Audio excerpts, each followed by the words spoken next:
Welcome to the National Training and Technical Assistance Center's kickoff event for the Trauma and Resiliency Action Informed Learning Series, or TRAILS is what we're calling it for short. I'm Millie Sweeney, a specialist with INTAC and the Deputy Director of FREDLA, which is the Family-Run Executive Director Leadership Association. You'll have the opportunity to interact with many of the INTAC team throughout today's event. It looks like we've got folks from all over the nation with us today. Diana, would you share the word cloud highlighting where everyone's from? Do we have like nearly every state? Wow, we've got a lot of diverse people here today. That's awesome.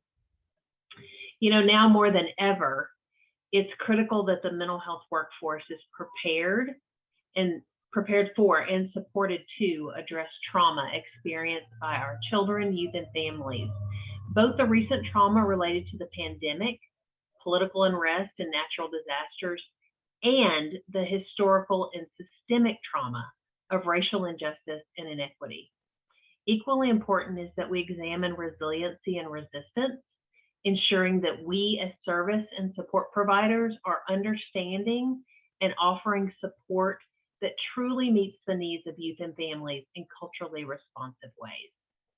We're excited and encouraged that you've chosen to join us today to kick off a center-wide focus on trauma and resiliency over the next year. Each month, INTACT will host interactive events and offer new resources.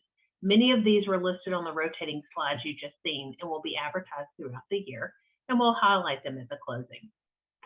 Today's event will provide context for the learning series, as well as a chance for us to hear directly from you in the field about the challenges, innovations, and needs around this topic. Our agenda is a mixture of shared knowledge and peer interaction.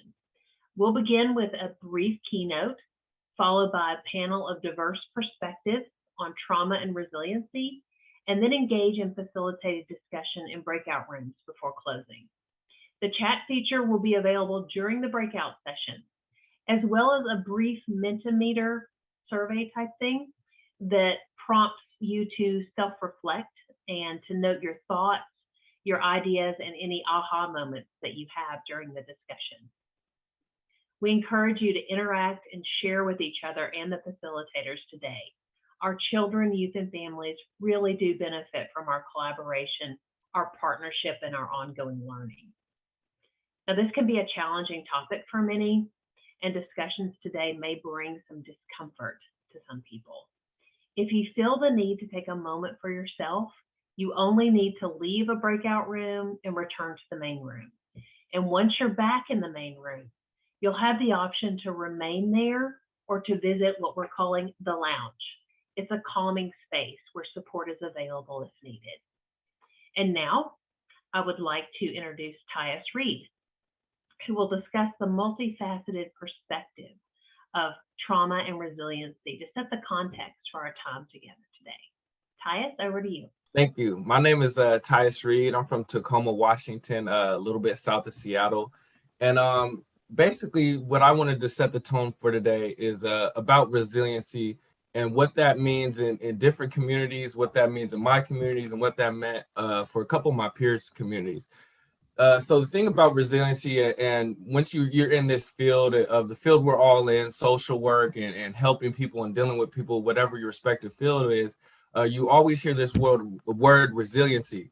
And I think a lot of the times what people forget is that resiliency can mean a lot of different things to a lot of different people based on circumstances that they have no control over, right?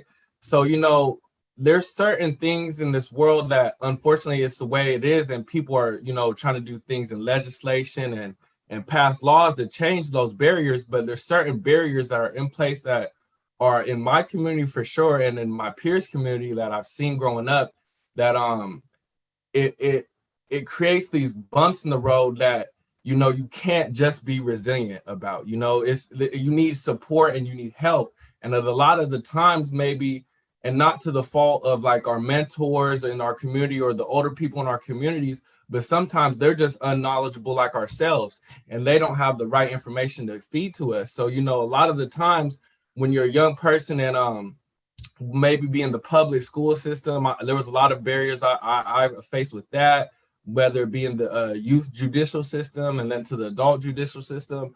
There's these barriers that are in place that you just need that extra support. You need that extra help, right? And, everybody on this call, the reason why we're on this call is because we all can do something to help. We can all do something to support these things, and, just telling a youth, a family, or whoever that you're dealing with to be resilient, sometimes you have to take a step back and really diagnose it and focus. What does that mean for, this person or these persons? What does that mean for them? And, is there something that I could do? Is there something that's out there that can help them, be resilient, or it can help them, gain that? Because, not everybody just has that in them.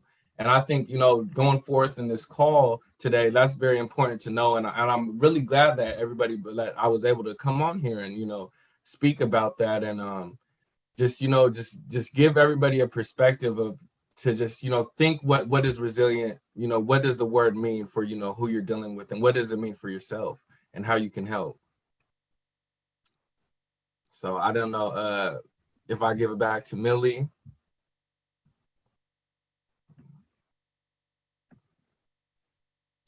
You can you can pass it over to me. Thank you, Tyus, for that opening introduction and for helping us to set the tone today for the series of learning that we're going to do. My name is Yasmina, and I am the Health and Equity Education Technical Assistance Specialist for the Center for Applied Research Solutions. And I am also serving as the School-Based Services Transformation Team Lead for the National Training and Technical Assistance Center for Child, Youth, and Family Mental Health. It is my absolute honor and privilege to be the moderator today for our panel on trauma and resiliency. Panelists, you may want to leave your cameras off while I move through the brief housekeeping items that we discussed, and I will invite you all to turn on your cameras when I introduce each of you individually. So we are so excited for the dynamic group of panelists joining us today. Together, they bring lifetimes of lived and professional experience in the area of trauma and resilience. Like most of us everywhere, some of them wear multiple hats. We all wear multiple hats, and we are never removed from our individual experience. Some of them have their own lived experience of trauma. Some of them are both parents and professionals. Some of them are educators and people of color. And it's that intersectionality of experience that is going to make our conversation dynamic and impactful. In preparation for today, although the experts that are joining us today were invited for a particular aspect of their personal or professional experience, we recognize that we are never away from ourselves. We are never away from our complete identity. Meaning, in this setting, I am always a person with lived experience of trauma, but I am also always a person who is an educator, a mental health professional, someone who identifies as female. So we have asked panelists to describe their responses in a frame of what hat they are wearing. So if they're wearing a different hat than you might anticipate, or for example, if Dr. Bones is speaking as a parent instead of a clinician, she'll frame that by saying, I'm wearing my parent hat instead of my clinician hat. In the chat box, you will find the link to all of the presenter bios. If I can sweet talk one of our tech reps to drop that in the bio or drop that in the chat box, I would love that. And I encourage you to read over those biographies because we are going to use our precious hour together to connect over the juicy dialogue and the years of wisdom and experience our panelists have to offer, rather than a long and sometimes tedious resume rundown. We want this to feel like a fireside chat or a conversation at my dinner table. And if you've ever been to my dinner table, it's loud, boisterous, and sometimes a little bit rowdy. So when we prepared with the panelists, we let them know to build off each other, to connect their ideas together, and to just relax and engage with each other. My job as moderator, this is your reminder, panelists, is to help you flow with one another and to keep track of time so that you can relax and enjoy yourselves. We aren't going to spend a lot of time during the panel defining what is trauma and what is resilience for this group, because shortly after the panel, we are going to transition into small group dialogue. And many of our incredible panelists are able to stay and join us in those small group sessions today, where we can unpack some of these terms a little bit deeper. But briefly, for some framing, when we go into this panel, I want you to consider trauma along the lines of those 3 realms of ACEs that were in your priming materials. And we also prepared a learning guide for participants today to follow along and track their learning. I'm going to drop a copy of that in the chat box now. Oops, I accidentally sent it just to one person. There you go. I invite you to open that 3 realms of ACEs document under the priming resources if you need a brief refresher about the framework for trauma that we'll be using to guide our discussions today. You can also use the second page of the document that you download or make a copy of to your home computer to track any new learnings that you have today, any questions that you have, or anything that resonates or is an aha moment for you. So, I think I made it through everything and I'm still on time. Without further delay, I'd like to introduce our panel. Representing a parent and caregiver perspective, we have Delphi Peña-Roche. Representing young adult perspective, we have Albert Langford. Representing an equity perspective, we have Mordecai Dixon. Representing a prevention perspective, which I'm sure is also very professional, we have Dr. Hernandez Dimler. Hello. Representing our clinical perspective is Dr. Von Ace. I practiced it 3 times and I knew I was going to do that. Hello, welcome. Representing our educator perspective is Oriana Ides, and representing our healthcare perspective and another young adult perspective, we have Natalie Bautista, registered nurse. So thank you again to everyone for being here. We are so excited to share in this learning with you. If you need, make sure you can go to the questions that we have prepared. But to start, we are going to go around and you can say your name really quick, your pronouns, and one thing that you are doing to recharge and renew. I'm going to say the order and then I will put the order in the chat in case we get lost. We're going to start with Delphi, Oriana, Mordecai, your name, your pronouns, and one thing that you do to recharge. Now I can hear you. Okay. Good morning and good afternoon. My name is Delphi Roche. I'm the Executive Director of Families ASAP, a statewide family organization for families and children with mental health challenges. Pronoun is Aya, and I forgot what else you asked already. Sorry. That's okay. That's okay. Something you're doing to recharge and renew. Maybe that's why I couldn't remember. I need to recharge. I think the rehearsal we had the other day really recharged me, listening to Mr. Dixon and the other panelists. I needed to hear that day, so I'm very grateful to them. I have twin grandsons and they recharge me on a daily basis because they're funny and they're about to be 13. So I'm sure they're going to turn into that silent teenage. Right now, they're not silent. So that recharges me. Thank you. Thank you. There we go. Yep, unmuted. Good morning. My name is Oriana Ides, and I am in Oakland, California, school-based mental health therapist and educator. Now working with the NTAC as a field coach, and I am feeling recharged similarly to Delphi, like through connection. I've felt very disconnected in the last few years, a year and a half. And just really prioritizing human connection and listening to people's stories has recharged me in very ways. So grateful to be here. I might have missed one of the check-in questions, but no. It's perfect. It's perfect. Grateful to be here. Thank you. Yes. Mordecai, your name, pronouns, and one thing you're doing to recharge and renew. Well, good morning. My name is Mordecai Dixon. My pronouns, he and his.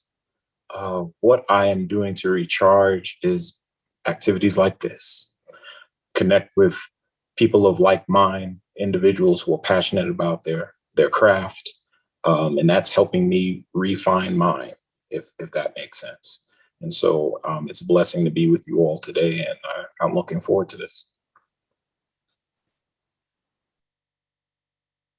Thank you, Natalie, then Albert and Dr. Von Ace, and then Dr. Dimler. Dr. Hernandez Dimler. Got to get that hyphen. Hi, I'm Natalie Bautista. I'm a registered nurse as well as a trauma survivor. My pronouns are she, her, and I recharge with hiking, road trips, so the outdoors. Wonderful. And I just want to share, like, as a personal point of pride, I've known Natalie, I don't know, for probably like 15 years now. And it has just been the most, maybe 10, 12. It's just been the most wonderful pleasure to watch you blossom into a kick butt human. Albert, Dr. Von Ace, and then Dr. Hernandez Dimler. Hi, I'm Albert Wolfond. I am a advocate with a few different programs for children who have had incarcerated parents. I go by he and his, and the things that I do to recharge is I fix problems, I solve problems, mostly mechanical at the moment, but that's about it. Albert also has a really cool record collection. And his old records are from the 70s and 80s. So no worries, it's not the 90s yet to any elder millennials out there. Hi, everyone. I'm Dr. Patty Von Ace. I'm a clinical psychologist. I'm also a parent with lived experience. And my pronouns are she and hers. We have recently had a significant loss in our lives, as a family. And one of the things that I have started doing daily is something I call grace time.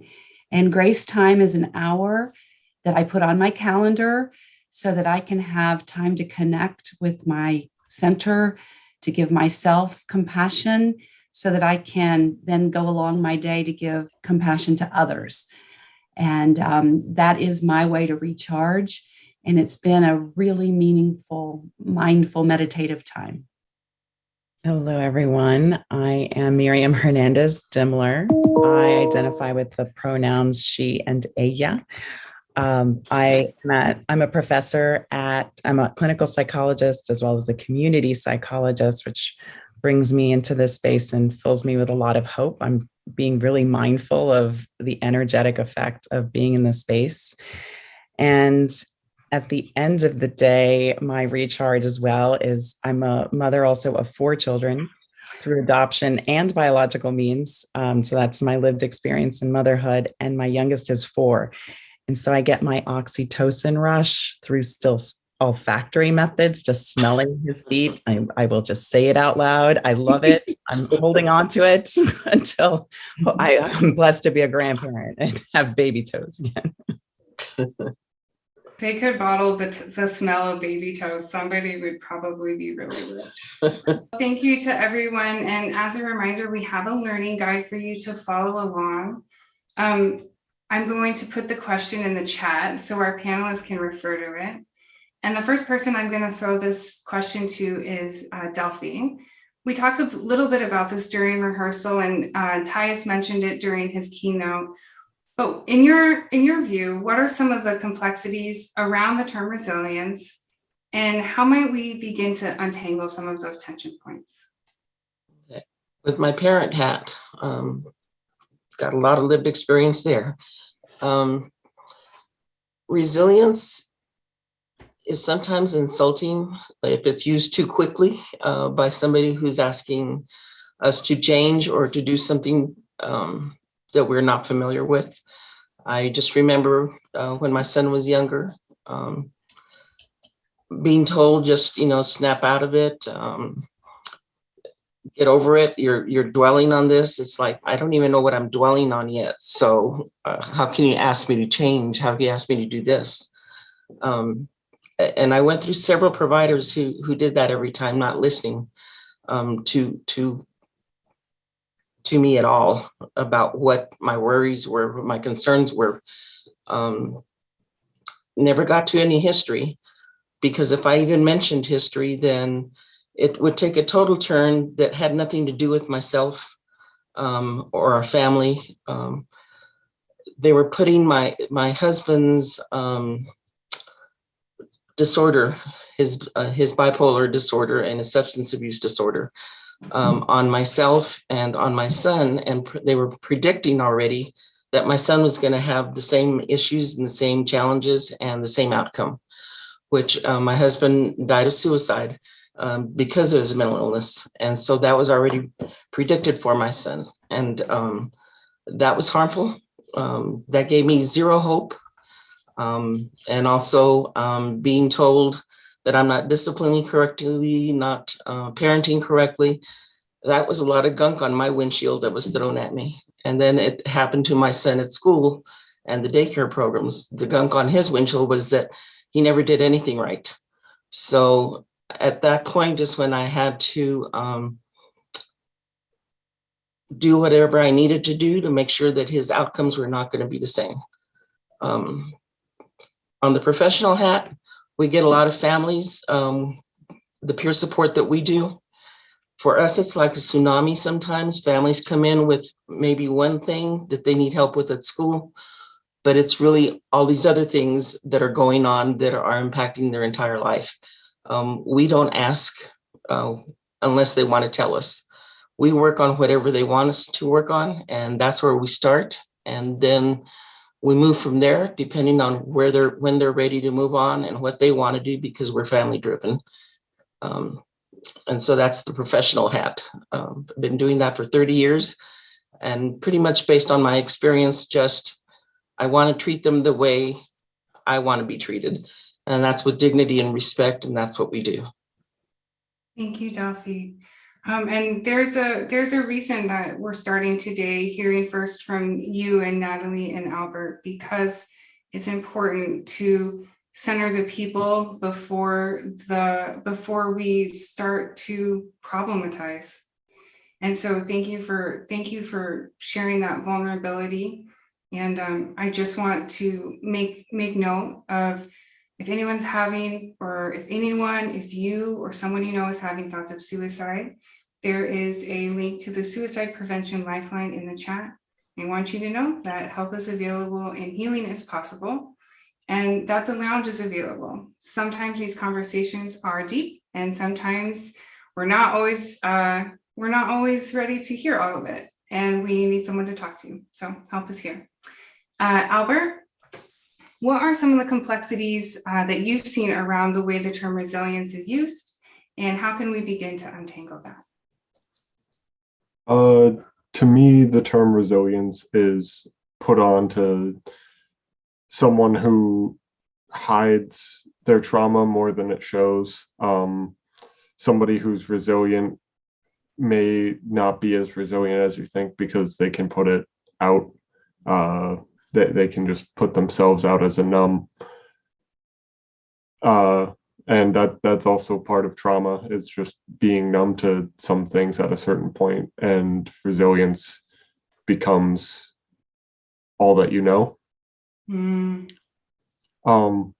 I come from a difficult place of lived experience here.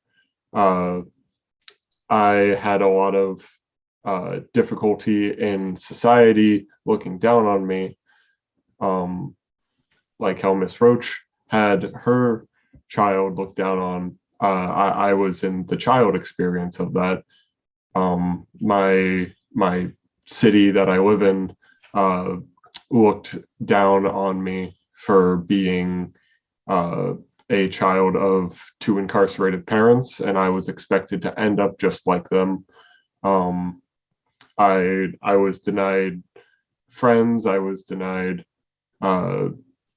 shelter, and then eventually I was denied schooling from certain places up here where I live. And I wouldn't say that I was very resilient about it, but I was very determined to get those things that made me feel like the middle class from the movies.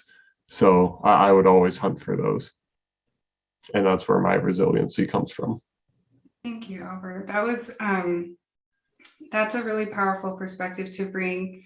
And what especially struck me was the sometimes getting congratulated for the sense of numbness you present, that it looks like resilience. Natalie, I will leave you to close out our thoughts on this question. What are some of the complexities around resilience, and how might we begin to untangle them? So I think that definitely in my experience, some healthcare and mental health professionals, they kind of use it as like oh, she's resilient, she'll be fine.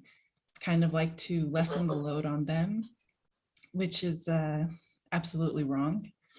You need to be in a healing place in order to build on your resilience. And what I personally have experienced and what I see my patients experience is they get stuck in this limbo, and you're not able to build on that resilience when you're, what do you call it? Been like re-traumatization. So Natalie, sometimes the systems that we design for care end up causing harm. Yeah. Thank you for that. I think that reminds us as professionals, all of what you three just shared, the importance of addressing the tension point between acknowledging trauma and resilience. And as an educator, I think one of the places that we have to address this most head on is in our classrooms. So I'm going to send this next question first to Oriana, then to Dr. Von Eeth. How do you hold the tension point between acknowledging trauma and building resilience in the work that you do?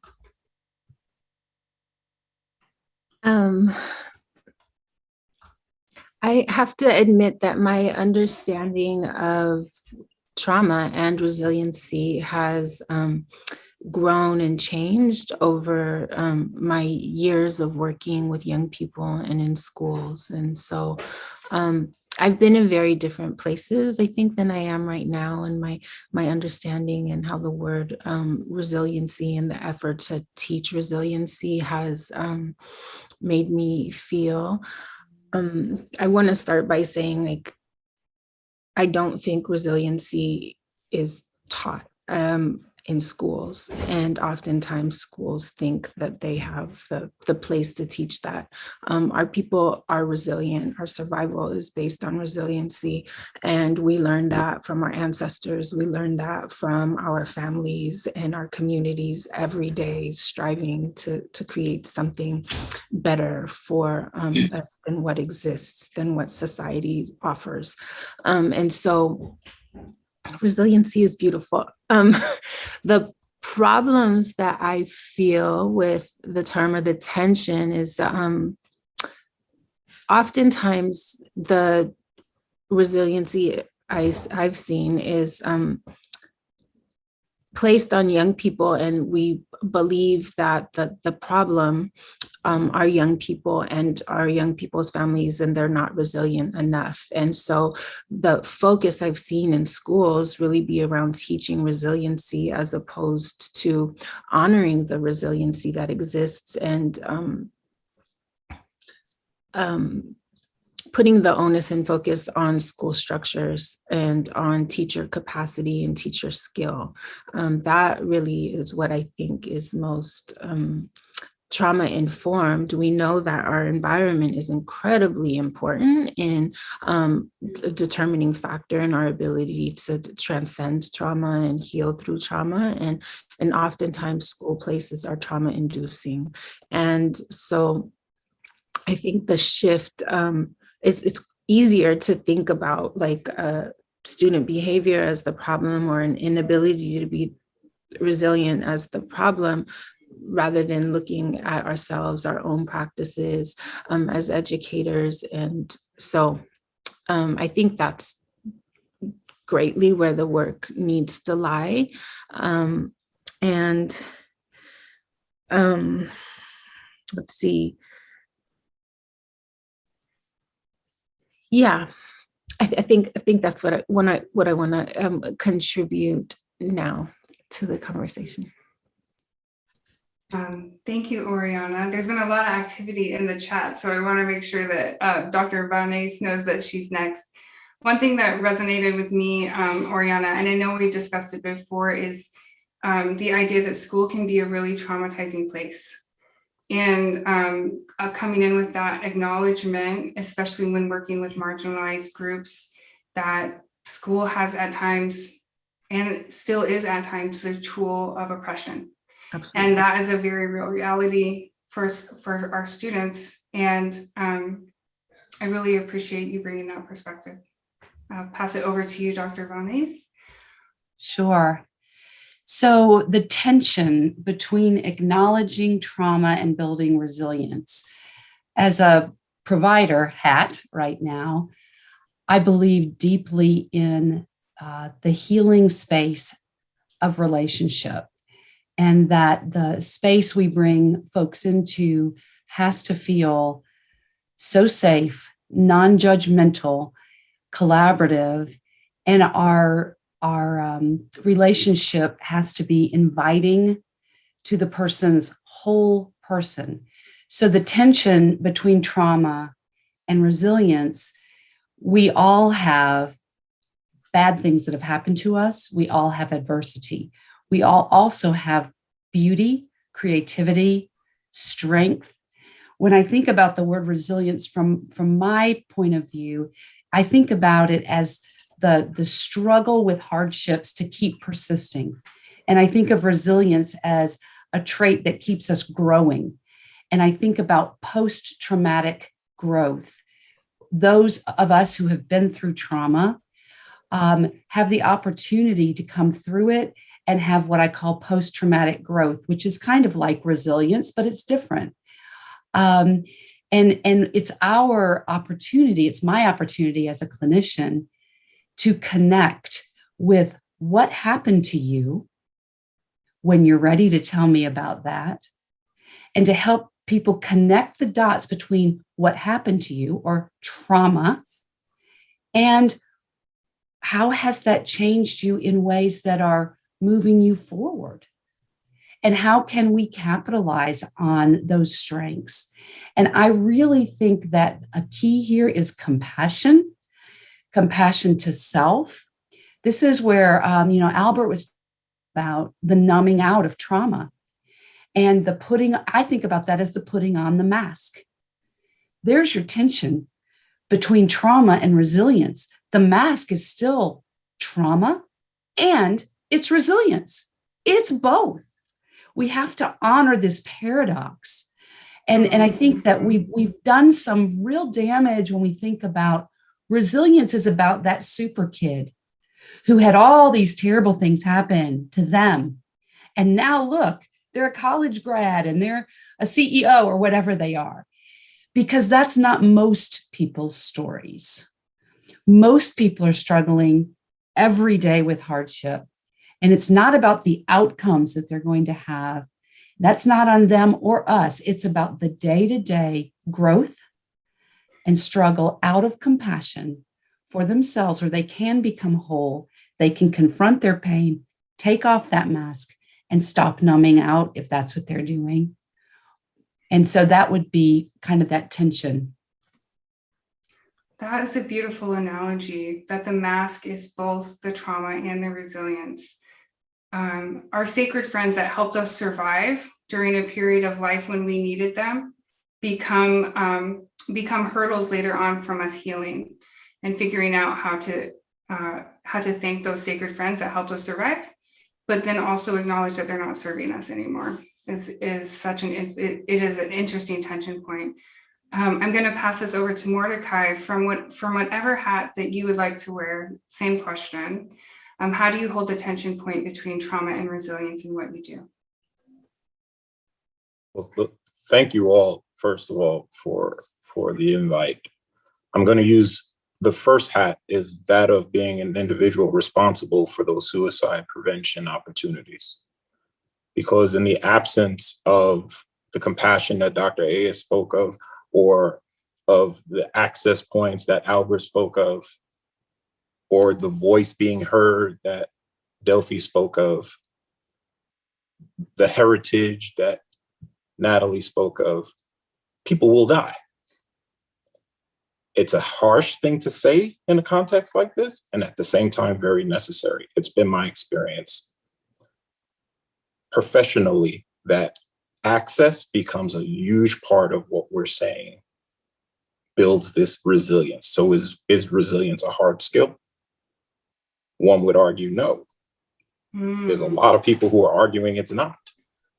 Is it a soft skill? And if so, what does it look like in order to gain it and under what circumstances? As a man of color, here's a thought. How about taking out all of the bumps in the road Tyus talked about and having systemic issues that are fair and equitable so that I don't have to have trauma? You don't have to be preoccupied with my ACE score. You're preoccupied with those things because they've allowed us to standardize the way we're conceiving people's pain without really having enough time to sit with them and really sit with folks and discuss, how did you cope through that challenging time? And there you're going to get people in the context, an individual in the context of a family, usually in the context of a larger community or some group of people that are important to them. That's what helped them get through the story. And so I really appreciate it when Tyus says, I had all these bumps in the road. Organizationally, that's us. We're the providers. We can be those bumps in the road.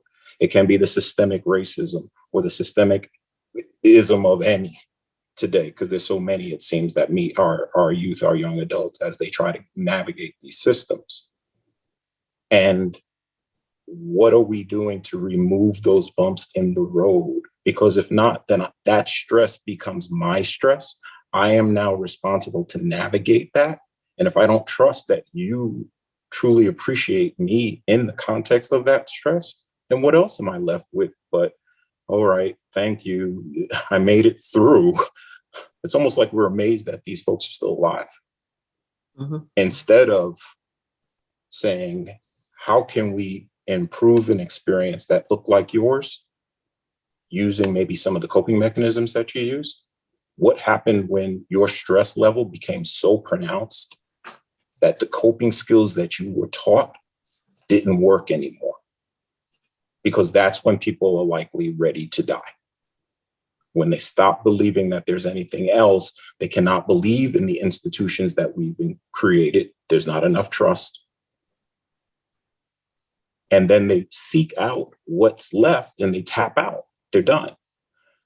I've heard incredibly painful stories of trauma over the course of my almost 9 years working in suicide prevention. But I had to listen to the stories, and I had to instruct my team not to feel compelled to fill in a commonly told story with the ending. You don't get to predict the ending because you believe this person's resilient. I think that's the tension. We already have assigned a merit badge to your accomplishment. I'm surprised you're here. So we forget the story. And the story, in my estimation, the real thing we should be working on is how do we take away the bumps in the road? Tyus couldn't have said it any better. I totally support what the brother said around it. At the same time, I think there's a challenge point because the academia is under the impression that there's got to be a way to conceptualize this construct. And I really don't believe there is a way to do that that's easily put down in writing and say one size fits all. Resilience just assumes one size fits all, in my estimation, and there's no binary. Delphi also had shared something during our rehearsal when I initially threw this question to her. She said, well, I don't use the word resilience when I'm talking to families ever, which has never come up.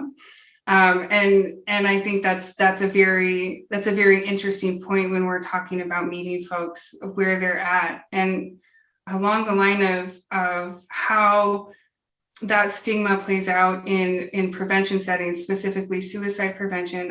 I'm gonna ask Dr. Hernandez Dimler to give her thoughts on how she holds the tension point between resilience and trauma in her work as well. Yes, I agree with what you mentioned also about Ms. Roach.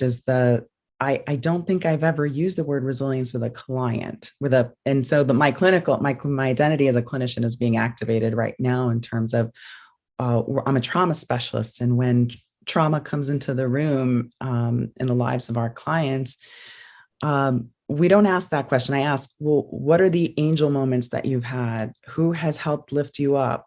What were those early memories of tenderness, love, touch, being held, being seen, heard, understood, that allow you to get up in the morning when the weight of what's happened to you sits on your shoulders? And so what's really enlightening and just kind of this space is just so beautiful, because it really invites us to think about how resilience means different things to different people, and also depending on what hats we're wearing. Because I will use the word resilience, I'll admit, in a professional context, but not so much when I'm trying to really identify points of strength with my clients, right?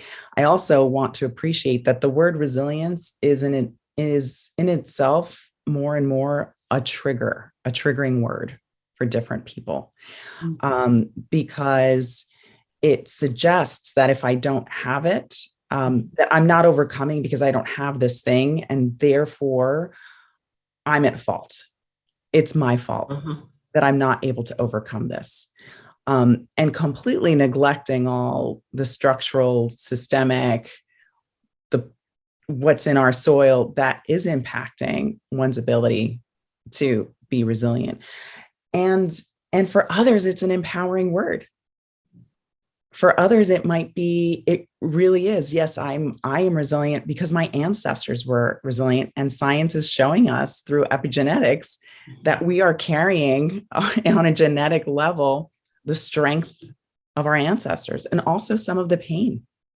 Wondering if you could share like 2 more sentences about the soil, because it's a beautiful analogy that we haven't unpacked yet. Yes. Well, there's changes, there's differences in soil, right? There's nutrient rich soil, and where we've had early beautiful early attachments that we're nurturing, where we, as I said, were seen, heard, understood. There was attunement, there was responsiveness, there was safety. There was not a threat of violence. There was not a threat, so many threats.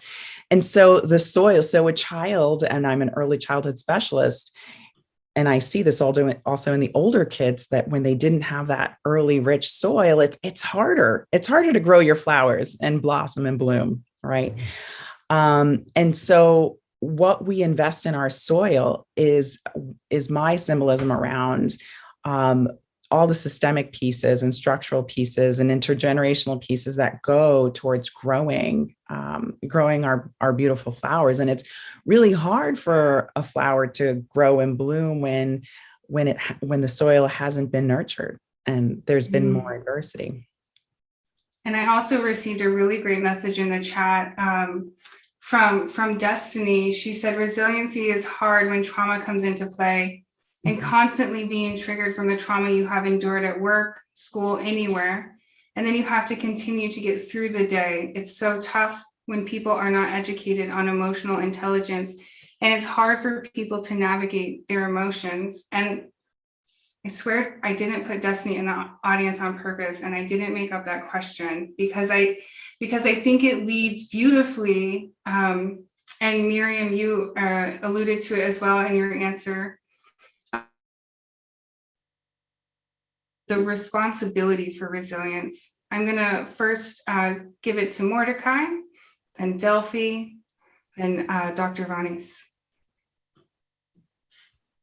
It's a tough one, actually. Who is responsible for Mordecai's resilience? There's a combination of factors that can take ownership for where I'm at. And at the same time, my story is my story. So as providers, and I'm using a parental hat right now, because Albert has really impacted me today with the story of how potentially my child, probably more so my child because he's a child of color, and the systemic issues that impact in the school system might not have access because somebody believes something about me. That he would not get the same education because of someone's preconceived notions that I can't articulate where I'm at on some resilience scale that's been set forth by the larger community. Let's assume for the sake of argument that I too had low coping structures. Maybe I wasn't loved on, the soil wasn't rich in my world. Does that make me now responsible ultimately for what the byproduct of that yield, if we're going to use that metaphor, if we've sown into bad soils, then are we going to hold the plants responsible for what they look like when they come up out the ground? And if that is in fact the case, then, which I do believe exists, there's a lot of shaming and blaming, as Delphi spoke of, to who you are and why you're not owning why aren't you resilient enough, Mordecai? Why aren't you resilient enough to meet our standard? I just think that it's a tough, we go straight down the rabbit hole the very moment we start to hold people now responsible for their own ACE score. Tell us why you got it. It's a really tough one at that point. I think what we can do is encourage the story of what worked. Because that speaks to what worked. Yeah. The story, go back to the story.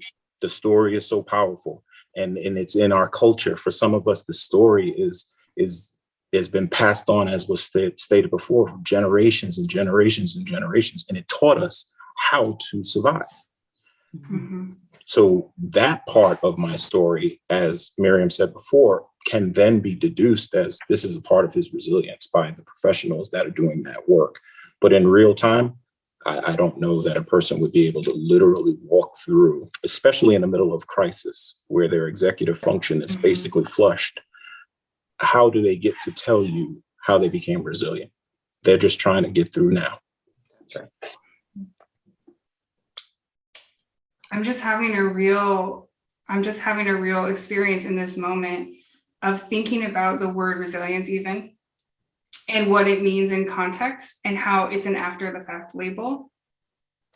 But we're in a during the fact profession, right? We're either educators or clinicians. And so it seems odd that we're even using the word resilience because we rarely get the after the fact lens. We're usually in the during the fact period of people's lives. Like this is the hardship that we're helping you go through. Yes. Delphi, from your lens as a family advocate, parent, grandparent, what would have helped? What do you think would help change the narrative or responsibility for resilience? Well, for me, it's as though resilience is solely on the shoulders of the parents and the children. We never look at the adverse system experience, which is also to blame for what happens. Because I think families and our kids we try as hard as we can to make it through, as Mordecai was saying, just through this particular crisis, or to just make it through today. And Most of the time we do. So then we're successful because we made it through. But if we're in therapy, if we're attending therapy, doing whatever we're told to do to make things better, it depends on the dose that you're getting. Are you getting everything and are you being listened to? Are they working on what you're saying would help? That's usually not the case for most of our families. It didn't matter who the provider is or what the system is. If they're not listening, if they're not really doing on what's helpful and what the family or the child is saying is helpful, then whose responsibility is it? I no longer take the full blame of things not working. I no longer let my son take the blame or my grandkids because they also have their mental health challenges. It's everybody's responsibility as far as I'm seeing it. And I have made sure I learned a lot from my son. So now with my grandsons, it's not so difficult in fighting for them because in elementary school, they took turns, fortunately, in getting asked to go home. But I stopped letting them do that. Not the twins, but the school, the system. It's not, you're not sending them home. We're going to sit here and we're going to work it out, but they're not going home. And fortunately, they were open to listening. And so it worked great. But it's when people don't listen and they put the entire responsibility on the children who are just now learning what to do. And even as adults, we're still learning. So it's the dosage, it's what you can have, is the also putting responsibility on the systems that are there to serve. Putting the responsibility on the systems that are there to serve. And that is all within our locus of control if we're here as providers, right? Kind of, sort of. Kind of, sort of, right? It's not just the providers. There's the state systems, the government systems, and they're all responsible. We're all responsible. We're all supposedly one, but that's not the case when there's differences involved, and color is a big one. I'm brown. My son is, and I'm brown and short. And my son is tall and Albert's skin color. And so I remember the assumptions made whenever I went to an IEP with my son. They'd be sitting there waiting. I'm going, what are we waiting for? But we're waiting for the parent to get here. They thought I was the social worker because my son does not look like me. He's 6'2" and light skinned. And so the assumption was I was not the parent, which was great because I was able to listen to them talk as though the parent wasn't there. So it was very revealing. Those moments. Yeah. I'm going to pass it to Dr. Von Ace in a minute, but we had a follow-up question. And so if anyone feels comfortable to answer this, feel free to unmute. What advice do you have for those communities who are victimized, but resilience and forgiveness are demanded of them? I just thought it was a very good question, so I had to float it out there. I'll repeat it. What advice do you have for communities who are victimized, but resilience and forgiveness are demanded of them? Specifically, was in response to what Destiny said about resilience, a burden prematurely and consistently placed on BIPOC folk. The forgiveness process is demanded without the external healing, the external and internal healing and restoration taking place. So what advice would you have for those communities?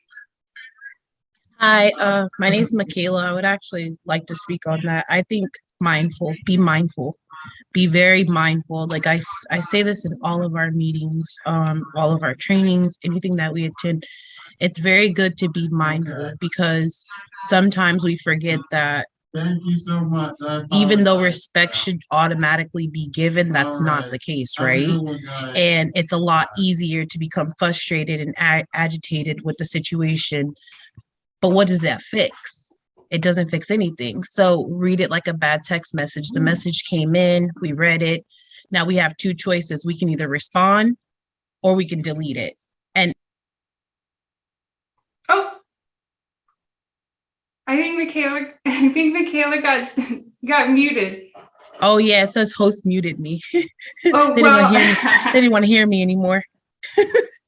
Well, I am glad we have our panel just expanded. Thank you for your response, Michaela.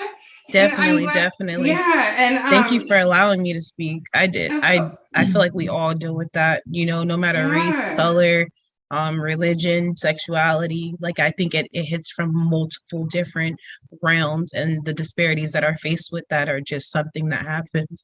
Oh, no problem. No problem at all. It happens. And also commend your bravery for in a group of 200 sharing your experience, not even knowing me. Thank you, Michaela. And Support Network of Rhode Island, we are not shy. I love it. Well, I'll pass it back to our panel if anyone else can follow up Michaela with their thoughts on I'm going to read the question again. What advice do you have for communities who've been victimized potentially by our systems in place, but our resilience and forgiveness are demanded of them? As an educator, I think of students who went to boarding schools. Yeah. Oriana? Yeah, I think what's coming up for me, and I absolutely love this question, and I love that the word violence is used. Like, it is violent to reduce our identities to down to like the trauma we've experienced, and then to place the responsibility on us to be resilient through it and beyond it.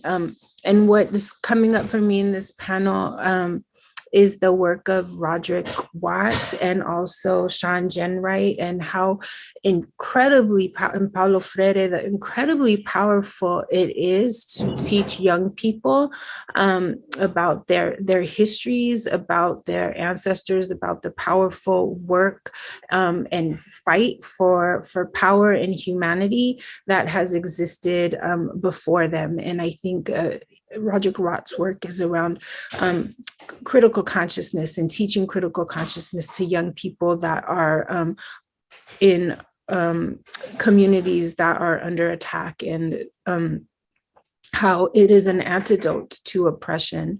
And I see a connection there, and I've seen in my own experience in working in a therapeutic setting with young people, and then also working as a classroom teacher and a school leader, that when you teach young people that the problem is not them, that they are part of an effort to minimize their own power, and that they are used in many ways for profit and part of this capitalist system that is built on their labor and pain and suffering, that can be incredibly powerful, as opposed to thinking the problem was me and my inability, or my people and my inability. And so my advice to that question is really like mine through everything, information to connect with our ancestors, to learn, the work of Audre Lorde and the Young Lords and the Black Panther Party. And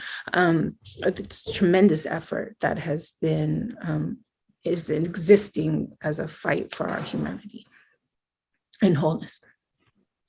I am gonna briefly ask Natalie and Albert to think of an adult that impacted you in a positive way, and met you where they were. And what advice would you, like, what is something that adult did to help meet you where you were, and just as you are, without expecting you to be anything else? So for me, I'd say senior year of high school. At that time, I was homeless, trying to get my father to come live with me back at home, and I was going in and out of courts trying to get my mother out of prison. During that time, I had a media teacher who pushed me to put my worries more into art than it was into anger outside, and just trying to keep me in this school that I was in now. I had transferred schools 11 times at that point, and he was just trying to get me to graduate. But he ended up pushing me to show my own resilience and the fact that I could get through a very difficult process, and pushed me to make a movie that was way longer than I could have done without his help, and he made me into a better kid. And after that, He didn't see you as broken, he saw you as capable. That's very cool. much so. Thank you, Albert. Thank you. So for me, I was fortunate enough that I was enrolled in a youth transition program, and I was connected with the most amazing therapist in the world, Jamila Corey. So while the education system was failing me, the healthcare system was failing me, no mental health services were being given, even first responders, when acting out as a youth, the run-ins with EMTs and police was so traumatic, and they knew nothing of how to deal with a person with trauma. And I always had Jamil, who was able to remind me that these adults are setting these expectations of you, but they're not allowing you to grow. They're not giving you a chance, and yet they're here scolding you. And so she did a lot for me in helping me to pause and to gain self-awareness and to not put the blame of people and systems failures on myself. Can confirm Jamil was a really awesome therapist. So I will, and thank you, Natalie, for that. That's an important reminder, especially for our young people who have experienced systemic trauma, and it may be their first encounter with our systems, how overwhelming and confusing that must be. And I think of all the folks in IEP meetings, all the parents that come to an IEP setting on the table and just expecting a signature without even defining. I had a lot of students who didn't know what the acronym IEP stood for. And so even, how did you get to high school? You've had this for 10 years and no one's went over that with you, just the basics. So Dr. Hernandez, Dimler, and Dr. Vanes, how do you think we can change the narrative around the responsibility for resilience? Well, I was going to answer the tension between it, and I had a couple of thoughts I'd like to share on that last. Yeah, go back. This is also juicy. It's hard to know where to start and stop and move. First, I wanted to really absorb Natalie's and Albert's shout outs to a couple of adults in their lives who were important to them. It goes back to Dr. Hernandez Dimler's angels. But we know from research that the protective factor that's number one is seen as an invested adult. And that goes back to the 1990s when Emmy Werner did her first writings and research on what we called then resilience. And I just kind of wanted to go back to that concept of, she also found this invested adult being an important part of a young person's development and in what we're calling resilience. Her work in the 90s led into the other work in the 90s. In the 90s, I was actually a professor at Vanderbilt, so putting that academic hat on. And I went to a workshop in DC about resiliency in youth.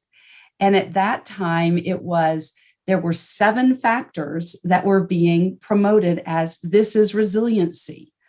And they were things like morality, independence, creativity, humor, relationship, insight. Those were the resiliencies. And the persons leading the workshop from the Resilience Project believed those could be taught. So this gets us into whose responsibility is it, right?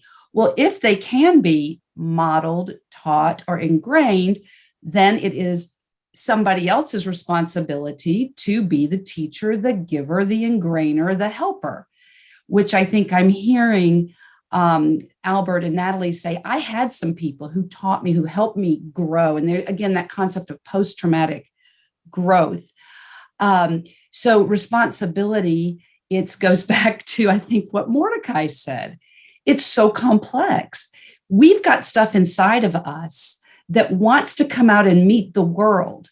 We have strengths and passions and uniqueness and creativity and relationship yearnings and ideas that are in us. It's who we are and it's our core. And when we're traumatized, we become fragmented. We're no longer whole and integrated. Trauma fragments us, all of us. If we have that kind of trauma where you do not have your coping skills anymore and you're overwhelmed, you're going to have some fragmentation. And so, again, are we supposed to, those of us who have been traumatized, just pick ourselves up from our bootstraps and fix ourselves and apologize to our abusers? That makes absolutely no sense.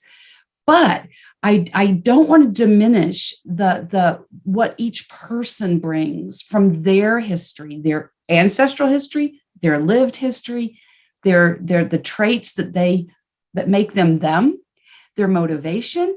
So I like to think about resiliency as kind of the where compassion from that adult and those adults and the system, where compassion meets opportunity and the core of the other person. The core of the other person and what we have to bring together. It's got to be together. So I wanted to tell a anecdote from work that I've been doing for about 10 years. I worked with foster kids for many, many, many, many years.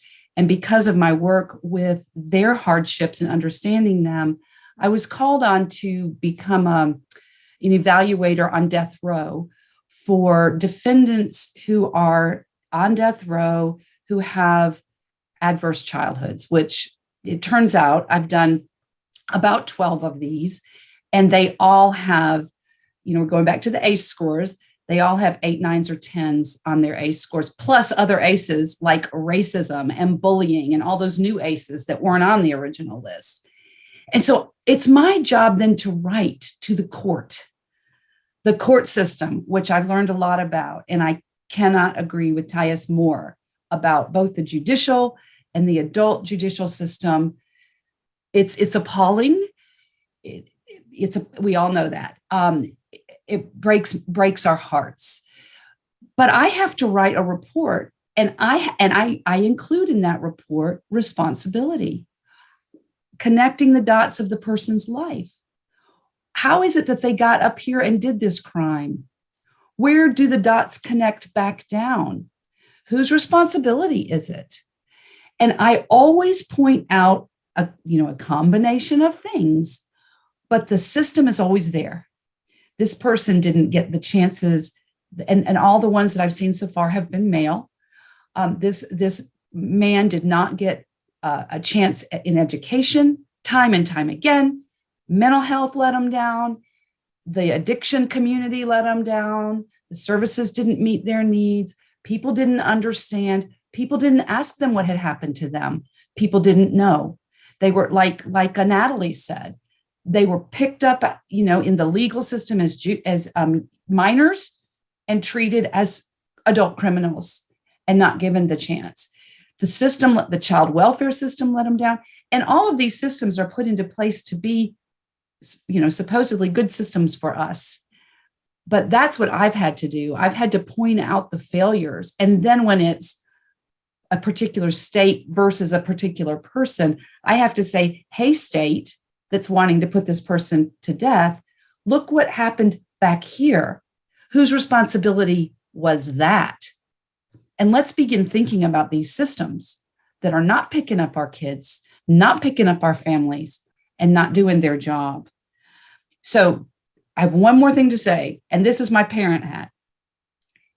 I'm a white person. I'm a person of privilege. I had a white son. He did not have systemic and racist barriers. He had mental illness and then addiction. He didn't make it.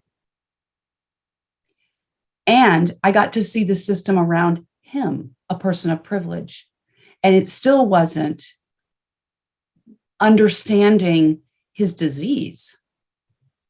And the system for substance abuse, all the different treatments, weren't understanding his story.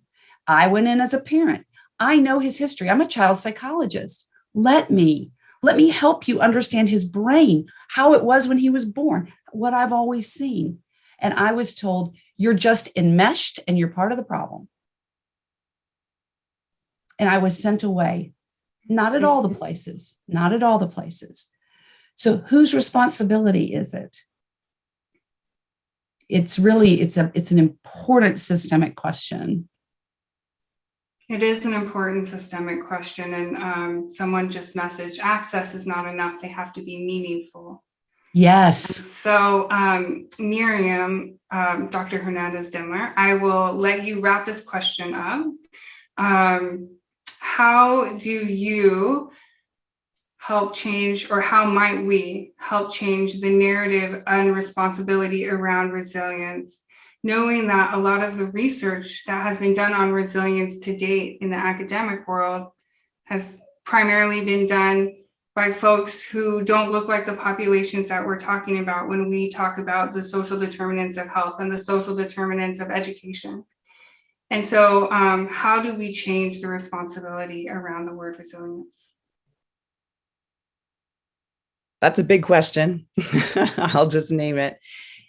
I would say that we've all been pointing to the same answer, which is that responsibility rests on the shoulders of all of us. Community. Right? All of us. Relationships. And the lens by which I would really invite folks to think about resiliency, trauma, everything we're talking about is curiosity about the narrative of the person in front of you, realizing that the person in front of you's story is very different from the next person, allowing yourself the space of surrender to really take that narrative in so that that person becomes human and not just someone with a skin color. Mm-hmm. And then one starts to really open up to the reality that resiliency is dynamic. It's not static. That because of this individual's story, they may show strengths one day and be falling apart the next. And there's probably a good reason and context why. Everyone is just so different in their stories, and that's the lens we hold in our trauma work with child parent psychotherapy. We have a manual, but yet it's not a manual because we have to really shape and shift it depending on who's sitting in front of them, the ancestors that they're bringing into the room, the ghosts in the nursery that shaped their human development, the angels in the nursery that helped build their resilience. So I'm just inviting a space of open-mindedness for understanding that everyone has their own individual story and intersectionalities that really bring out different pieces of them, including the opportunity to show resilience sometimes and not others, and that's okay. It's not static. I think that's a big problem with resilience is it's like either you have it or not, and there's a lot in between. Yes, curiosity and community, because as I mentioned before, at the corner, we're social animals. We are driven by human connections from in utero. We're already making relationships and really our survival is dependent on the quality of the human connection, and that's life sustaining. And that is also my answer to that really brave question earlier too, about how do we the resilience by how do victimized people, when we're asked to be resilient and asked to forgive. Demanded forgiveness, yeah. So first of all, we can't demand that of anyone. I mean, you could demand the appearance of it. You can, if you have power and privilege, you can probably force someone to show that, but it's not meaningful or true, right? So my recommendation to that would be to be in community and partnership with those who really build up your strengths. And that's the way you change systems. Yeah, thank you. I love that. I'm actually getting really good questions from the participants, but in the interest of time, so I apologize to the person who sent a really great question, wanting you to expand on surrender. So maybe you could write a blog post later about surrender in this context. We're going to go through with our last little bit of time, and I'm going to ask each participant what inspires you to keep going. And I'm going to start with Mordecai, Natalie, Albert, and then I'll put the rest in the chat. Well, I'll end where I began. I recharge when I'm in a room full of people willing to have very difficult conversations about very complex systemic issues that are facing us. I agree wholeheartedly that these issues have for too long been about phenotype, skin color, any random thing we could dream up, frankly.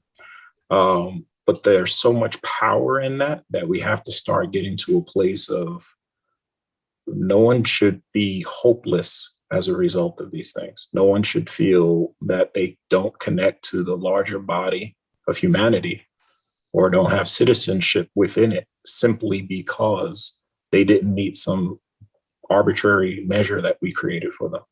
And so that's where I am today, is that, more conversations, more honest conversations, leaders in the room today, it starts with us.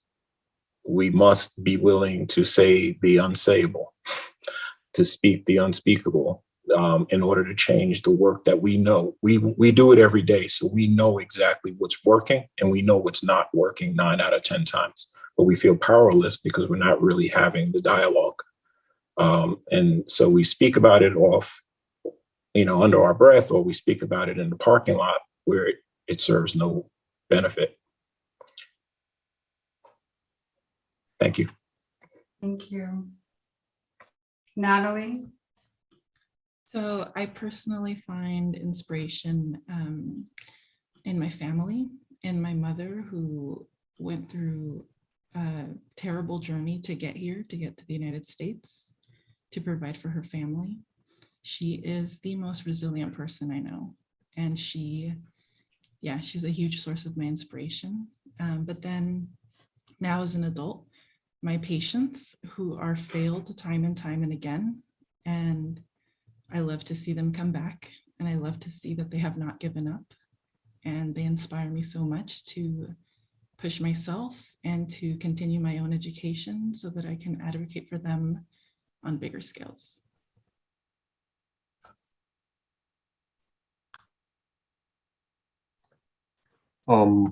I'd say what inspires me to keep going is to improve the lives of kids who are like myself. There's kids of color, there's kids all across our country that have 1, 2 incarcerated parents or grew up in a similar lifestyle that I did, of clawing at everything just so that you can get somewhere in our country of freedom. It's difficult to me that there wasn't anyone when I was 12 to 18 that I could reach out at, that I didn't feel that I could feel safe with. I didn't feel like I could reach back to foster care and allow someone there to take me in. I had been injured from foster care. I couldn't trust in my society. My society would take everything from me over and over and just make me feel horrible. And I couldn't even trust in my own police, as they would take away the only things that I felt like I had. As I was too young to register a vehicle, they still took it from me. So if you're completely on your own, I want there to be someone out there, and I plan on being that someone for someone.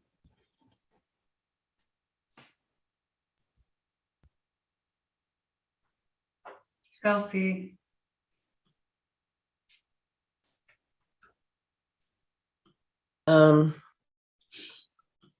Also, like Natalie, my family is what gave me the inspiration. Grew up with my great grandmother, who was not a citizen. She was from Mexico, but we were also here before this part of the state became part of the United States. And through all the racism, the discrimination that we went through, she just kept telling me, don't pay any attention. You just keep doing what you need to do and go through school and we'll take care of it. So her plus the families that we encounter on a daily basis and the kids, they're great.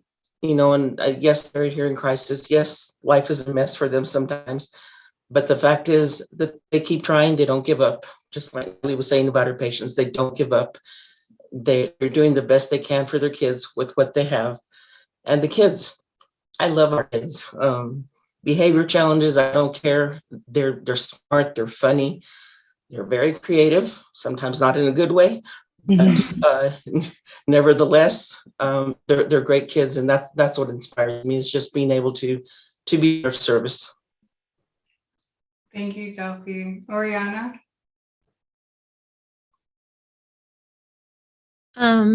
Thank you for this question. I'm just realizing that the more resourced I am, everything inspires me.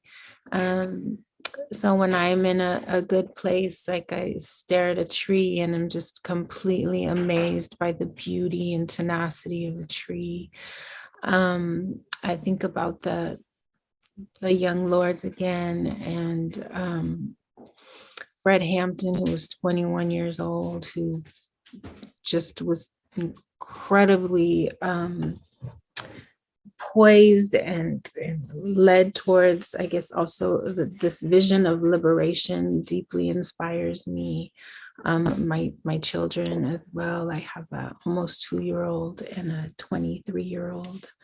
My 23-year-old is incarcerated, and just watching him navigate the system is incredibly heartbreaking. But when I'm resourced, I'm able to look at his humanity and his journey and his ability to like withstand the most horrendous conditions that I know I would crumble under. And so everything inspires me. Thank you for that vulnerability, Oriana. Dr. Hernandez-Dimler. Yes. What inspires me is authenticity. I feel like we're in a lot of spaces and a lot of places during the day, and it feels like, who are you? Like, I'm not quite sure who you are and what your story is. And it's hard to trust or and it's amazing. That's why I love to work with young kids, because I feel like it's so easy for them to bring their authentic selves, and you can really see that. And so I'm very appreciative of the space to even a group of maybe somewhat strangers for some that it has been able to tap into the authentic pieces of ourselves. And that's that fuels my desire to help humanity and be a better person.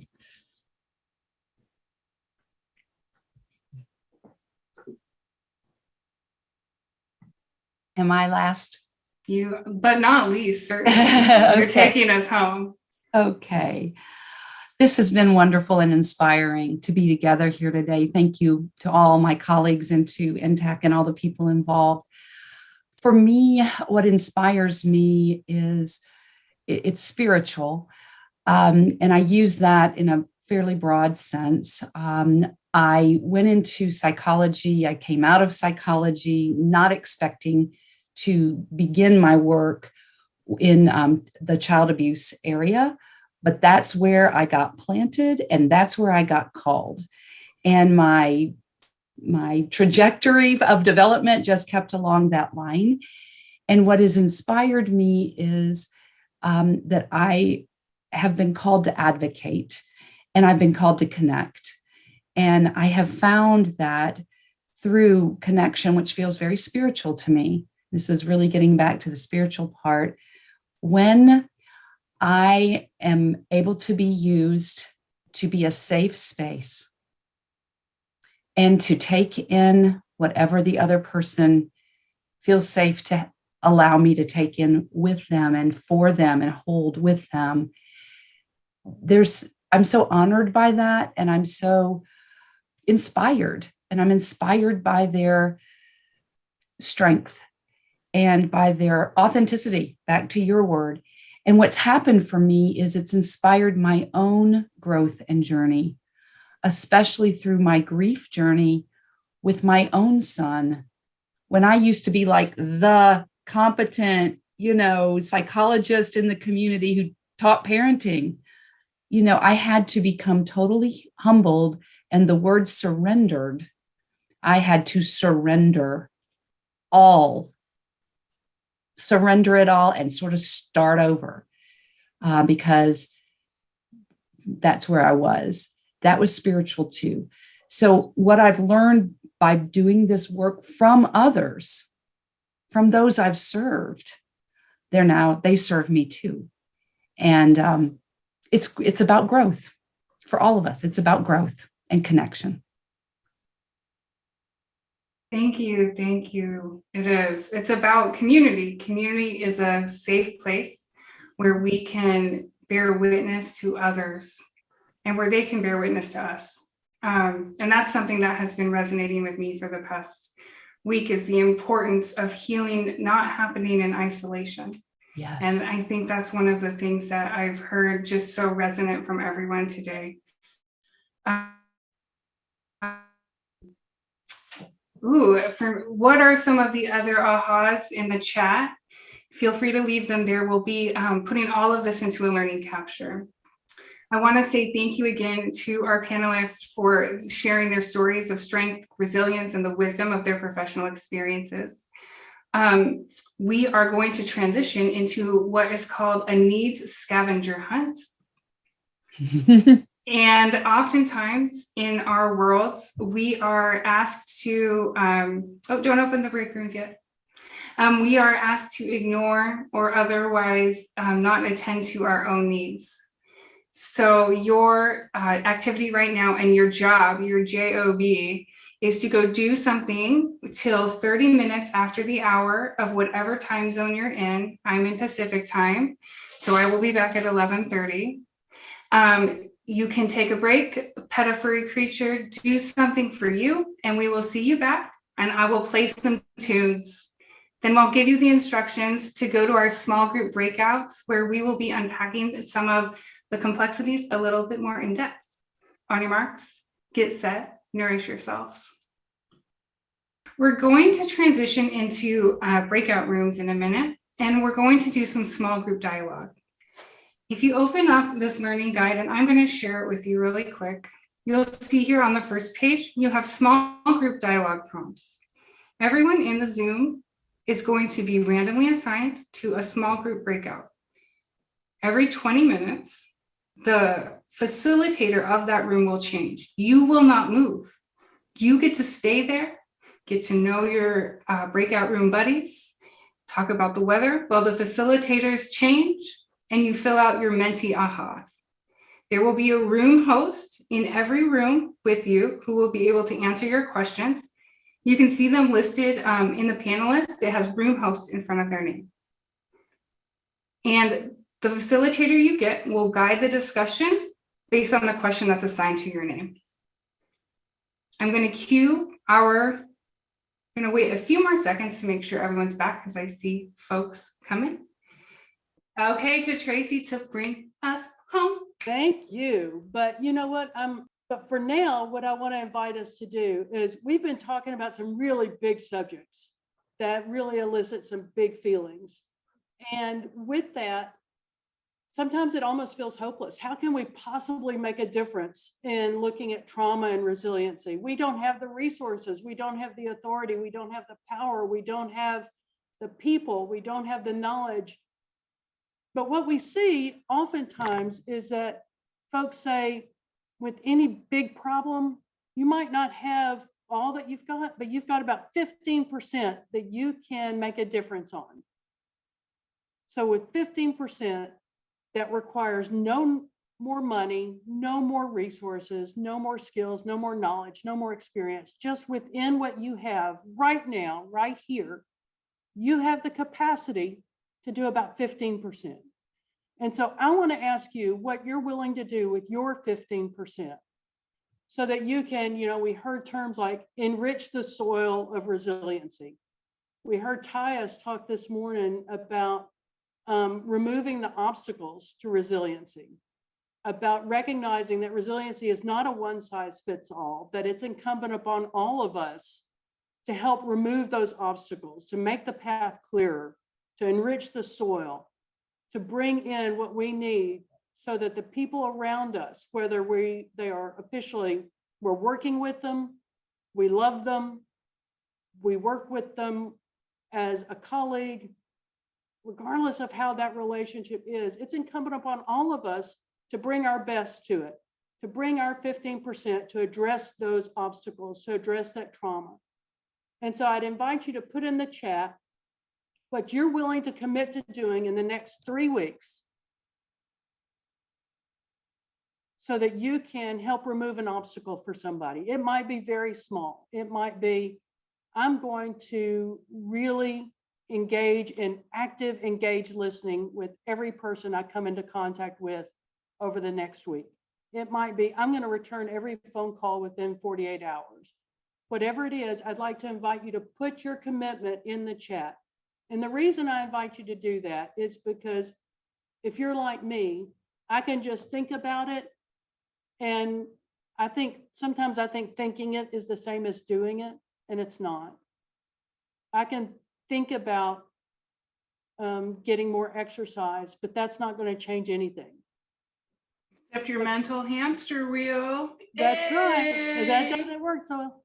But so by putting it in writing, by sharing it, and if you don't feel comfortable sharing it in the chat, put it on a Post-it note and put it on your monitor so that you're reminded of it on a daily basis that you made a commitment. And I'm seeing a lot in the chats now. So thank you for those of you who participated in that.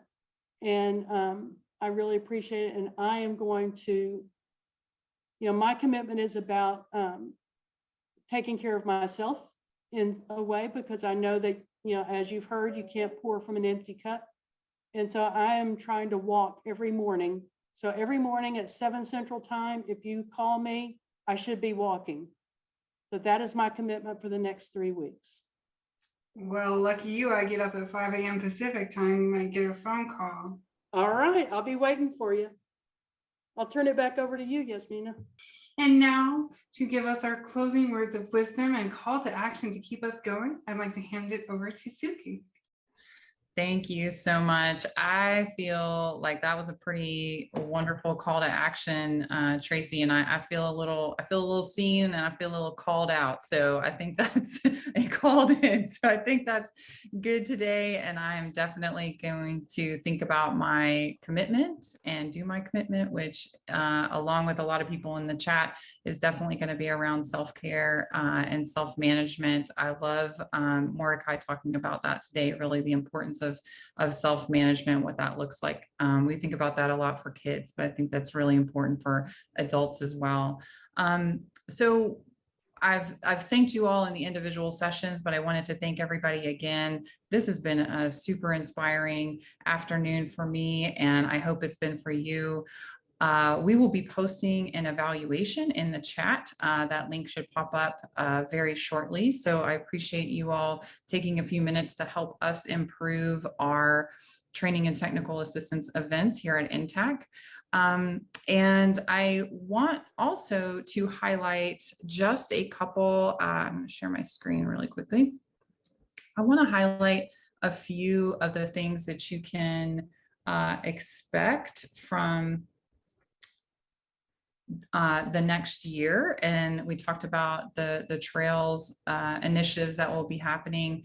And these events, we really tried to kind of cover the gamut with our kind of modalities. So you're going to see things from work products to podcasts to communities of practice, where you can really dive deep and have more of these authentic conversations that we've been having today. We'll be having Facebook Live events, releasing curricula, virtual learning series. So we're really trying to kind of cover all the bases around the subject of trauma and resilience, and how to support the workforce at large and individuals, knowing that we all show up to this work with our own narratives and our own stories.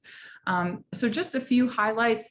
We will be focusing on this issue, really looking at it from an individual frontline staff perspective, a provider organization perspective, and a community-based perspective, knowing that we really have to address these issues at each of these levels if we want to make some collective progress. And so I'm really excited to highlight that this will be kind of coming from all 6 of our transformation teams. And that website that you see up there, intactmentalhealth.org/trails, is going to be a great site for you to bookmark, because that's where we're going to be posting all of the learning captures from the sessions, links to recordings, all of the information about upcoming events will all be in that one place. So if this subject is near and dear to your heart, please do bookmark that and check back with us often. So from the community focus, we're going to just be looking at things like building community resilience strategies, integrating BIPOC voices and systems of care. I know many of you all are involved in your local or state level system of care efforts, healing and centering community care, from the provider and organization. We talked about this some in some of the groups I was in around trauma-informed wellness strategies, thinking about what is the organizational culture that exists to support the people, really the workforce, and how are you creating a culture of wellness in order to support the people who are out there serving the folks that we're serving. We want to look at addressing the impact of secondary trauma and peer support providers, and what can organizations do. We don't want people, we want to retain people in the workforce. We don't want them to leave. We don't want them to burn out. It's really important that we understand how to support them. We're also going to be looking at organizational trauma resilience and some resources around that. And upcoming, you can even already go ahead and register for this. We have the Building Bridges of Hope, which is trauma-informed school caregiver partnerships. We know that school relationships are so critical, and so we have some offerings around that. So I encourage you all to do that. We're also going to be looking at intergenerational caregiving and intergenerational trauma, youth roles in governance and boards and committees, and really centering youth and young adult voices in the work that we do. There was some young adults on the panel today, and I learned so much from them. And so we're really excited to be offering more to support that. And, you know, this whole idea, we've struggled with this tension of kind of addressing trauma, acknowledging trauma, and also building resilience as we define it. And we're going to be looking at, you know, what happens when we don't want to be called resilient. You know, that's kind of a triggering word. We don't, you know, what does that look like? And so it's important to think about how we're going to support youth and family-driven resistance policies and practices. So we know that if systems change is going to happen, it has to happen at the policy level as well as that practice level. So we're really going to be looking to address this issue at multiple levels. And so really, really hope that you, we really hope that you all join us over the next year, and really thank everybody for coming. And again, one last plug for the registration for Building Bridges of Hope and for the evaluation, which will be coming out in the chat where it is, and as well as the follow-up emails. So do any of the other panelists or facilitators have any last closing words besides thank you all so much, and please do take care of yourself the rest of today, and of course every day. Your work is so important to the field, to your families, to your communities, and thank you all so much for showing up in such an authentic way today, and we really appreciate you.